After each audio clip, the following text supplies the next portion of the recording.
Have you ever looked at a house and thought, how is that even possible? Some homes don't just sit on the land, they defy it. They cling to cliffs that should never hold a wall. They balance on rocks in the middle of raging rivers. They stand alone on islands so remote that the only neighbors are seabirds and silence. These are not just buildings, they are human dreams carved into the impossible. Places where isolation becomes beauty, where danger becomes poetry, and where ordinary people somehow built something extraordinary. Tonight, we count down the top 10 most isolated, most impossible, and most incredible house formations on Earth.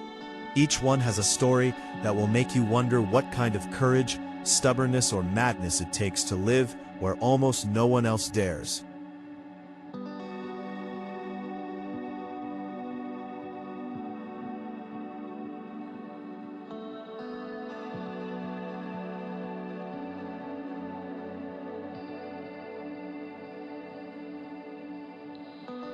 Let's begin. Number 1. The loneliest house on Earth, Elliðaey Island Lodge, Iceland. Imagine standing on a small volcanic island 5 miles off the southern coast of Iceland. No roads, no neighbors, no electricity lines stretching across the horizon. Only the roar of the North Atlantic, the cry of thousands of puffins, and one solitary white house that looks like it was dropped from the sky. This is Elliðaey, and the house that stands on it has become known around the world as the loneliest house on Earth. For centuries, the island was visited by hardy Icelanders who came to hunt puffins and collect eggs. A few families even tried to live there permanently, but the isolation and the brutal weather eventually drove them away. By the mid-20th century, the island was empty of people. Then, in 1953, the Elliðaey Hunting Association decided they needed a proper base. They built this simple white lodge right in the middle of the island's green saddle. No running water except what falls from the sky, no power except propane. Just a roof, 4 walls, and the knowledge that the nearest human settlement is a boat ride away across cold, unpredictable seas. Rumors later claimed the Icelandic singer Björk owned it and lived there in secret. The story was never true, but it only added to the legend. The house was never meant to be a permanent home. It was a temporary shelter for hunters who would stay a few nights, then leave the island once again to the birds and the wind. And yet, every photograph of that lonely white building against the vast green and gray makes something stir inside us. It asks a quiet question. Could you live there? Could you wake up every morning to nothing but ocean and sky and the knowledge that the rest of humanity is somewhere far beyond the horizon? That is the power of Elliðaey. It is not just isolated, it is the purest expression of solitude architecture has ever achieved.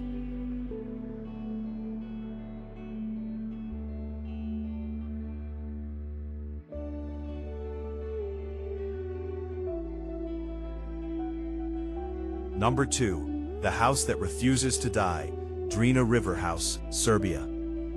Picture a fast-flowing river in western Serbia. The Drina runs strong and cold, carrying melted snow from the mountains. Right in the middle of its current sits a single rock, not much larger than a small boat. And on that rock stands a wooden house that looks like it is floating on the water itself. This is the Dina Riverhouse, and its story begins on a scorching summer day in 1968. A group of young local boys, led by brothers Milija and Milan Mandic, used to swim in the river and rest on that rock.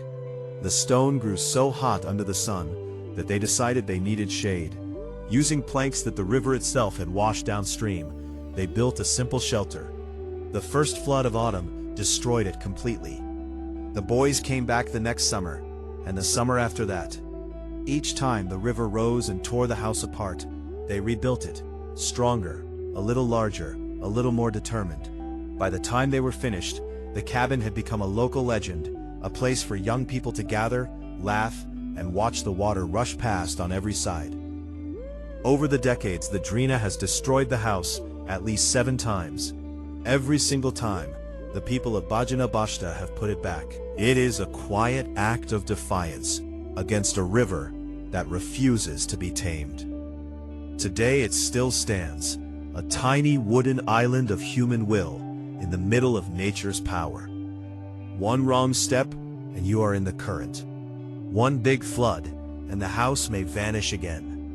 Yet the people keep rebuilding it, because some places are worth fighting for, even when the river itself is trying to wash them away. Number 3. The Flintstones house, Casa do Penedo, Portugal.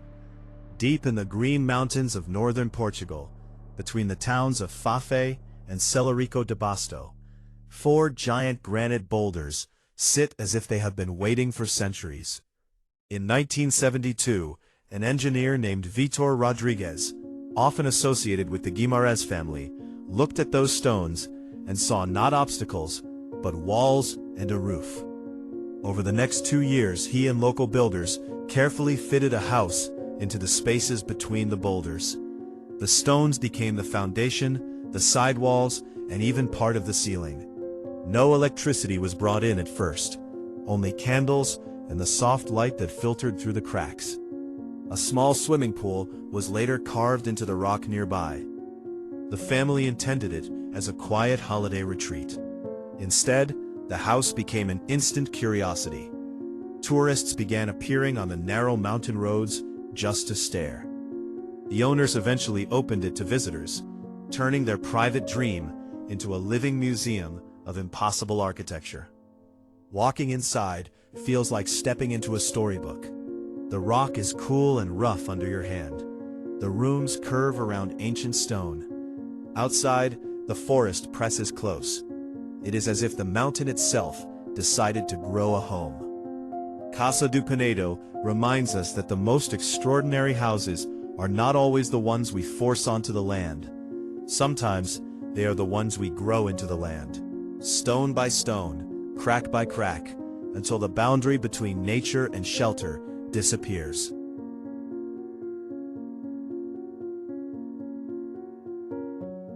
Number 4. Just Room Enough, Hub Island, Thousand Islands, USA, Canada. Lawrence River, where the border between New York and Canada dissolves into nearly 2,000 islands. There is one so small it barely qualifies as land. In the 1950s, the Iceland family bought that speck of rock. They wanted a private weekend escape. The island was so tiny that local rules said it needed vegetation to count as a true island. So the family planted a single tree. Then they built a cottage that took up almost every remaining square inch.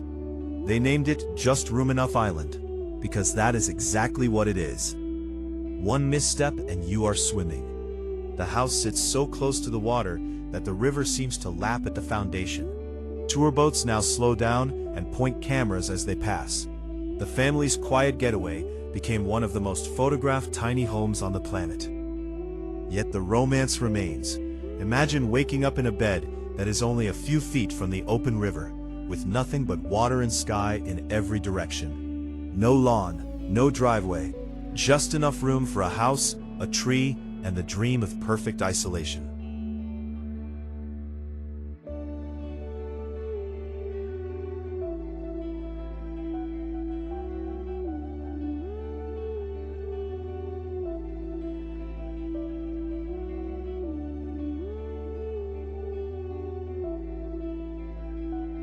Number 5. The Emergency House at the Edge of the Sky, Solvay Hut, Matterhorn, Switzerland. At 4,003 meters, on the Hernley Ridge of the Matterhorn, sits a small wooden hut that looks as if a strong wind could send it tumbling into the void. This is the Solvay Hut, the highest mountain hut owned by the Swiss Alpine Club, and one of the most extreme shelters ever built. In 1915, Belgian industrialist and chemist Ernest Solvay, who had fallen in love with the Alps late in life, donated the money to construct an emergency refuge. Building materials were carried by animals to the Hernley hut below, then hauled up by a temporary cable system. The entire structure was erected in just 5 days. It was never meant for casual overnight stays. Climbers are allowed to use it only in true emergencies. Inside there are 10 simple beds and a radio telephone. Outside, the world drops away on every side. The summit of the Matterhorn is only a few hundred vertical meters higher, and the void is much closer. The Solvay Hut is a reminder that sometimes the most important houses are not built for comfort or beauty. They are built for the moment when the mountain turns against you, and the only thing standing between life and death is a small wooden box bolted to the rock at the edge of the sky.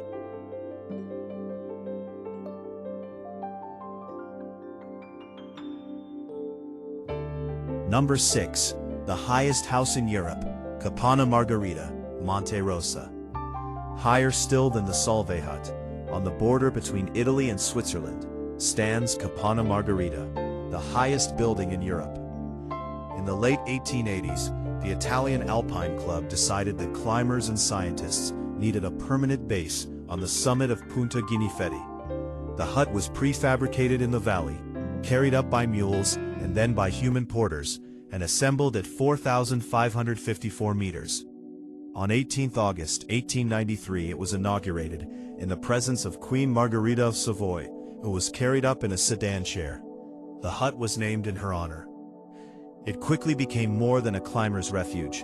Italian scientist Angelo Masso turned it into a high-altitude research laboratory, studying the effects of extreme elevation on the human body.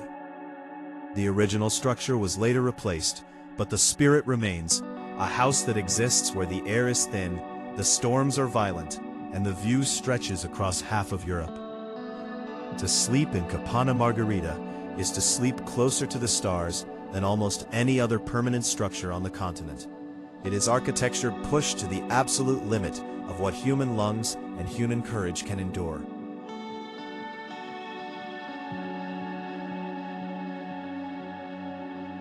Number 7. The Hermitage that clings to the cliff, Eremo di San Colombano, Italy. High above the Leno River near Rovereto in northern Italy, a series of rooms and a small chapel appear to be glued to a vertical cliff. This is the Hermitage of San Colombano. Legend says that in the early Middle Ages, an Irish missionary named Saint Columban arrived and killed a dragon that had been terrorizing the valley. Whether or not the dragon was real, hermits began living in the natural caves of the cliff as early as the 8th century. By the 10th or 11th century, a proper church and living quarters had been built into the rock itself. For centuries, hermits lived here in almost complete solitude, climbing hundreds of steps cut into the stone, praying in the small frescoed chapel, and watching the world pass far below. The last hermit left in 1782. Today, the site is open to visitors, but the feeling of radical isolation remains. Standing on the narrow terrace, with the cliff rising behind you and empty air in front, you understand why people once chose this place. It is a house that forces you to confront both heaven and the abyss at the same time.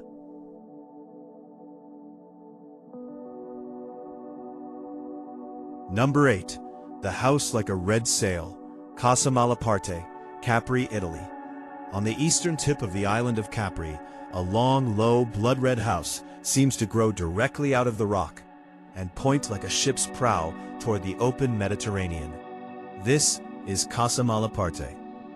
In the late 1930s, the controversial Italian writer Curzio Malaparte decided he needed a house that was as dramatic and solitary as his own life. Working with architect Adalberto Libera, and later largely taking over the design himself, he built the villa on a remote cliff, accessible only by footpath or boat. The famous inverted pyramid staircase on the roof leads the eye straight to the horizon.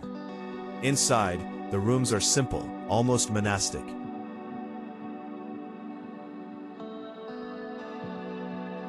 Number 9. The Wooden Ghost Above the River, Crystal Mill, Colorado, USA. In the remote mountains of Colorado, 6 miles up a rough 4x4 road from the town of Marble, a wooden building stands on a rocky ledge, high above the Crystal River. For more than a century, it has been known simply as the Crystal Mill.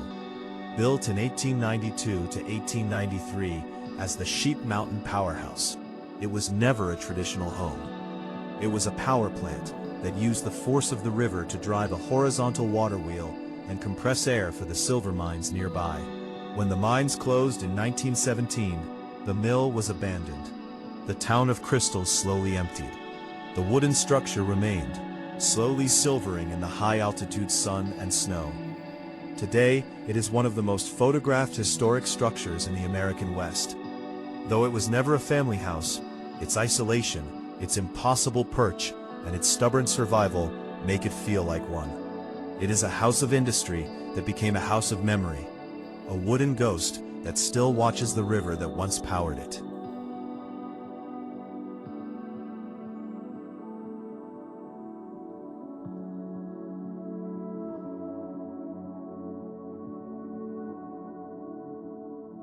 Number 10. The village at the end of the world, Gásadalur, Faroe Islands.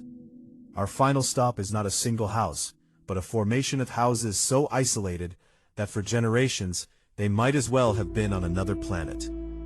Gásadalur sits on the island of Vágar in the Faroe Islands. For most of its history, the only way to reach the village was a steep mountain path or a dangerous boat landing at the foot of the cliffs. A powerful waterfall, Múlafossur, plunges straight into the ocean beside the settlement. Until a tunnel was finally blasted through the mountain in 2004, the handful of families who lived there were cut off from the rest of the islands for much of the year. The houses themselves are classic Faroese, turf roofs, colorful wooden walls, and windows that stare out at nothing but sea and sky. Life here was hard, quiet, and self-reliant. The people raised sheep, fished when they could, and accepted that the outside world was a long, difficult journey away. Even today, after the tunnel opened, Gasadalur retains the feeling of a place that exists slightly outside of ordinary time. The houses cling to the edge of the known world. They are the last chapter in our journey, proof that human beings will always find a way to make a home, even when the home is perched on the very edge of the map. Montage of all 10 locations fading into one another, ending on a wide shot of open ocean or mountains. These 10 places are more than architectural curiosities. They are proof that the human spirit refuses to accept limits. Some were built for solitude, some for survival, some for science, some simply because someone looked at an impossible spot and said, "I will live there." Whether you dream of the loneliest house on an Icelandic island, a cabin that keeps rising from a Serbian river, or a red villa sailing into the Mediterranean, these houses whisper the same truth. Isolation is not always emptiness. Sometimes it is the purest form of freedom. If this journey moved you, share it with someone who needs a little wonder today.